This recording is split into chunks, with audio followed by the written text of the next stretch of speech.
Assalamualaikum warahmatullahi wabarakatuh. Bagaimana kabarnya hari ini anak-anak? Semoga kita selalu diberikan kesehatan oleh Allah Subhanahu wa taala. Ya, pada pagi hari ini kita akan membahas mengenai materi interaksi antar negara-negara ASEAN. Baiklah anak-anak, sebelum kita mulai kegiatan pembelajaran pada pagi hari ini, marilah kita berdoa terlebih dahulu. Berdoa dimulai. Selesai? Silakan kalian persiapkan untuk alat tulisnya, buku, dan buku paketnya.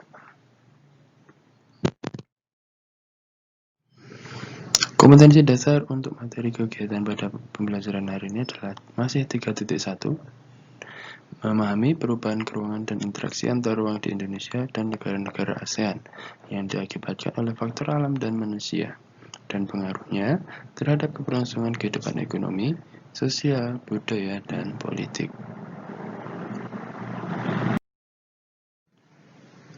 Setelah kegiatan pembelajaran berlangsung, diharapkan siswa mampu untuk menjelaskan makna kerjasama, bentuk-bentuk kerjasama, dan upaya meningkatkan kerjasama antar negara ASEAN.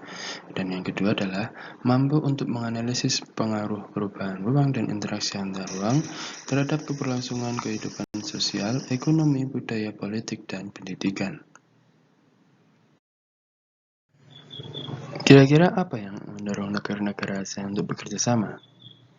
Ya, ada beberapa alasan untuk negara-negara ASEAN itu bekerja sama. Alasan yang utama itu adalah persamaan dan perbedaan sumber daya alam, persamaan dan perbedaan wilayah, perbedaan perkembangan teknologi, dan perbedaan dan persamaan budaya.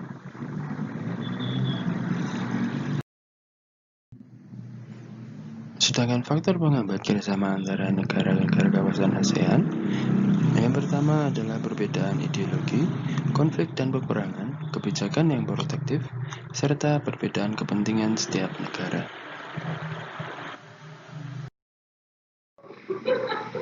Apa saja bentuk kerjasama negara-negara yang ada di wilayah ASEAN? Ya, untuk yang utama itu adalah kerjasama ekonomi, sosial, dan budaya. Namun, di akhir-akhir ini, kerjasama di bidang politik dan keamanan juga meningkat di negara-negara wilayah ASEAN. Yang akan kita bahas pada pagi hari ini, kita hanya akan membahas mengenai bentuk kerjasama negara-negara ASEAN hanya di bidang ekonomi saja. Kira-kira apa saja bentuk kerjasama di bidang ekonomi? Mari kita lanjutkan. Bentuk kerjasama ASEAN yang pertama di bidang ekonomi, yaitu membuka pusat promosi ASEAN untuk perdagangan, investasi, dan pariwisata di Tokyo, Jepang. Jadi, ASEAN memberikan wadah pada negara-negara yang ada di wilayah ASEAN untuk melakukan perdagangan, investasi, dan pariwisata di Tokyo. Jadi mereka dapat melakukan promosi di sana agar dapat meningkatkan perdagangan, investasi, dan pariwisata negaranya. Bentuk kerjasama ekonomi yang kedua adalah cadangan keamanan pangan ASEAN. Untuk cadangan keamanan pangan ASEAN ini lebih berfokus pada beras, karena sebagian besar penduduk negara-negara yang ada di ASEAN itu bahan pokoknya adalah beras, dan beras ini akan disalurkan pada saat sebuah negara atau beberapa negara mengalami beberapa kondisi yang memang benar-benar membutuhkan, seperti bencana alam, peperangan, dan lain sebagainya.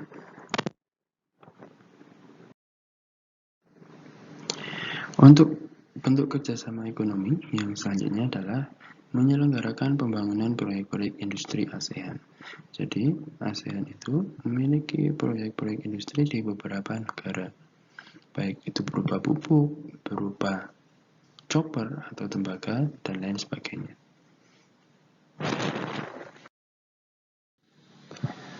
Untuk proyek yang pertama adalah proyek pabrik pupuk urea di Aceh, Indonesia, atau ASEAN Aceh Fertilizer Project.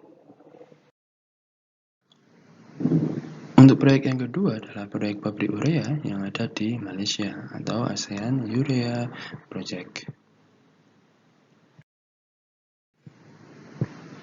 Nah, selanjutnya adalah proyek industri tembaga di Filipina atau ASEAN Chopper Fabrication Project.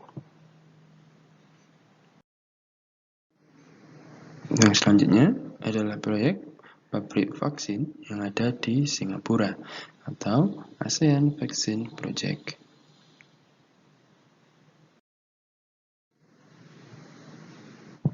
Selanjutnya yaitu proyek abu soda yang ada di negara Thailand atau Rock Salt Soda Ash Project.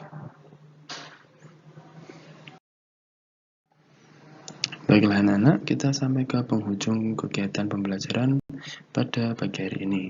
Untuk kesimpulannya dan sebagainya, silahkan kalian catat pada buku catatan kalian ringkas dengan memuat nama pertemuan keberapa, hari dan tanggal, dan sub materinya. Terima kasih telah mengikuti pembelajaran materi IPS pada pagi hari ini. Semoga apa yang kita pelajari dapat bermanfaat bagi kehidupan kita yang akan datang. Kalau ada salahnya, Pak Oki, mohon maaf. Terima kasih. Wassalamualaikum warahmatullahi wabarakatuh.